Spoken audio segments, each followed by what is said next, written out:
Hi everyone, Thao here. Whenever someone asks me which iPad they should buy, I go through my usual recommendation. If you're on a budget, get the bare bones iPad. Want portability? Get the mini. Craving for the absolute best experience? Go for the Pro. And if you're looking for a happy medium, you can't go wrong with the Air. This is the newly launched iPad Air with several upgrades that inch it closer than ever to the Pro models. So, does this change anything? The headlining upgrade is that it now includes Apple's M1 chip, which gives it the exact same processor as the iPad Pros. Heck, I'm using a Mac Mini that's powered by the exact same chip. Now, does that much power make sense on an iPad? Right now? I'm not too sure. But it does mean you should feel pretty safe for the next 4, 5, maybe 6 years. They've also upgraded the front-facing camera to a 12 megapixel ultra-wide sensor with a center stage, doubled the speed of the USB-C port, and tossed in mid-band 5G support to round up the upgrades. So the screen remains unchanged. It's a 10.9-inch liquid retina LCD display that goes up to 500 nits of brightness. One of the ways Apple separates their Pro lineup is with ProMotion, aka Apple's fancy name for an adaptive 120Hz refresh rate display. Basically, it makes scrolling and interacting with the iPad Pro look and feel silky smooth. So the iPad Air has a standard 60Hz refresh rate, which is honestly fine. My take on ProMotion is that it's really hard to go back to a 60Hz screen once you've experienced 120Hz. But if none of your other devices have a high refresh rate display, then you'll be perfectly happy here. This is a nice, sharp, good-looking panel with great color accuracy. Paired with that screen are dual stereo speakers that totally exceeded my expectations. They seriously sound great. The cutouts sort of give you the illusion that there are 4 speakers, but nope, there's actually only 1 on each side for a total of 2. The extra cutouts are functional though, because it allows sound to funnel through them if you accidentally block the actual speaker vents while holding it. To unlock, the Air still rocks Touch ID, no Face ID here. These fingerprint scanners embedded right into the power button are probably my favorite way to unlock my gadgets. Face ID is great, but I just find that I block the cameras way too often. Now, a stylus is a big part of the whole iPad experience. This one supports the 2nd generation Apple Pencil that magnetically attaches to the side like this for charging. It'll run you an extra $130, but if you have any interest in taking notes or doing any sort of art, I'd say it's worth picking up. I actually edit all my thumbnails for YouTube on an iPad Pro with the Apple Pencil using Affinity Photo. The experience on the new Air is just as great. I can totally get the job done on a computer, but there's just something about doing it on the iPad with the Apple Pencil that I find way more enjoyable. It's really hard to explain. Something I've also been trying to build a habit of is daily journaling, and from a note-taking perspective, it's been great as well. They introduced this quick note feature in iPadOS 15, and I've been loving it for jotting down quick ideas throughout the day. The writing experience isn't perfect. I mean, I've never been a big fan of the plastic on glass feel of the Apple Pencil, but like anything, it's something you can adapt to pretty quickly. The Air is also compatible with both the Smart Keyboard and ultra sleek Magic Keyboard. So this is a $300 keyboard. Listen, I'm a cheapo at heart, okay? So I'll be the first to tell you to get a third-party keyboard plus mouse and call it a day. But I can totally see why someone would splurge and treat themselves to this. It's honestly a really nice compliment to the iPad Air. And come on, it just looks so damn cool. I'm slowly falling in love with this keyboard, but don't get me wrong, it's still silly expensive though. You'll be completely fine with a nice Bluetooth keyboard and mouse. So I was fully expecting Apple to not include a charging brick in the box, like on their phones.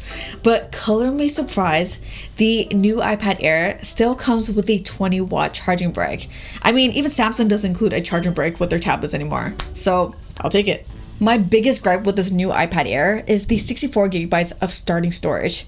They should have really gone with 128 gigs here. For example, after downloading all the apps I normally use, it's up to 55 gigabytes already. My suggestion, check your current iPad. If you've used more than 64 gigabytes, then yeah, the base model here probably won't cut it. The only other storage option is 256 gigabytes. And if you're gonna pay for that upgrade, then you're getting awfully close to the 11-inch iPad Pro pricing, which starts at 128 gigs. So what's the experience like with this thing? Well, it's running iPadOS 15, and if you've used any iPad before, it's the same tried and true iPad experience.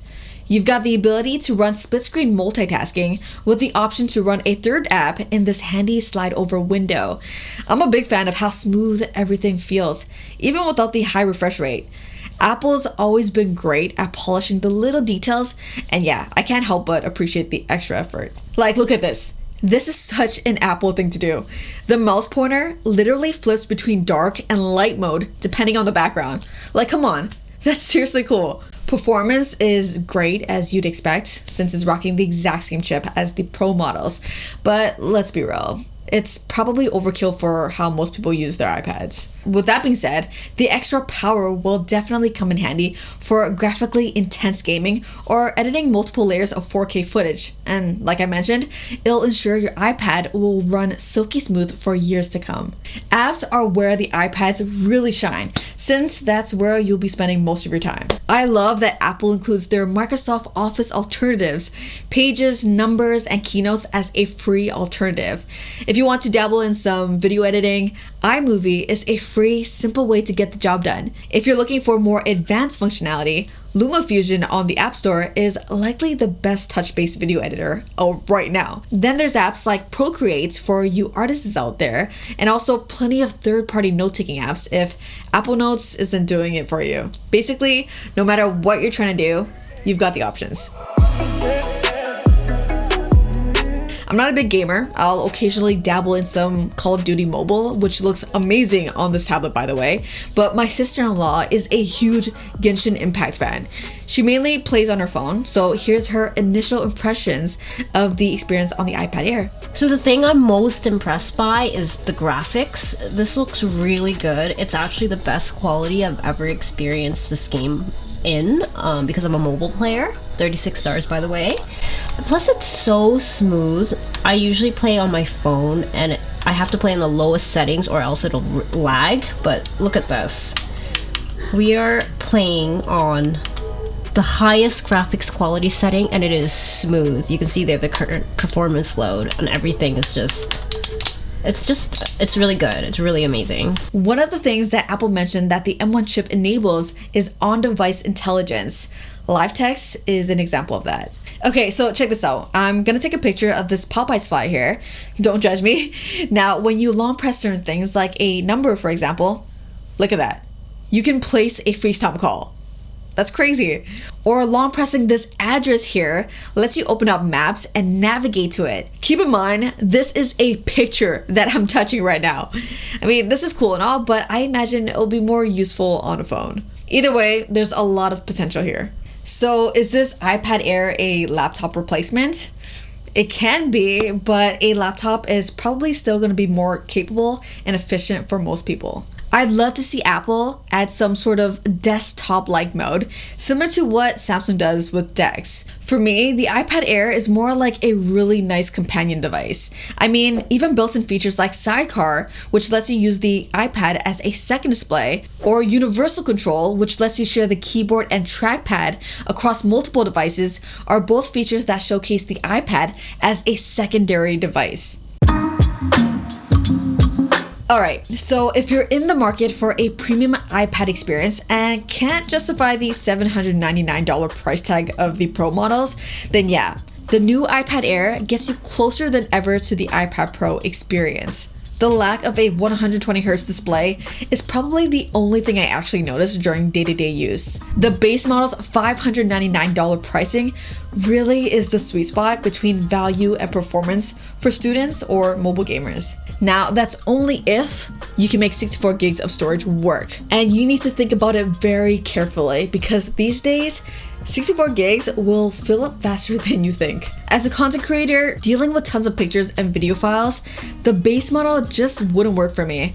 I would have to pay up for the higher storage option, and if I'm going to pay that much, I'm 100% going with the 11-inch iPad Pro instead, which starts with a more reasonable 128 gigs of storage. You'll get a higher refresh rate display, quad speakers, Face ID, and a faster USB-C port too. That just makes sense to me. As usual, thank you so much for watching. Until the next one, I'm out of here.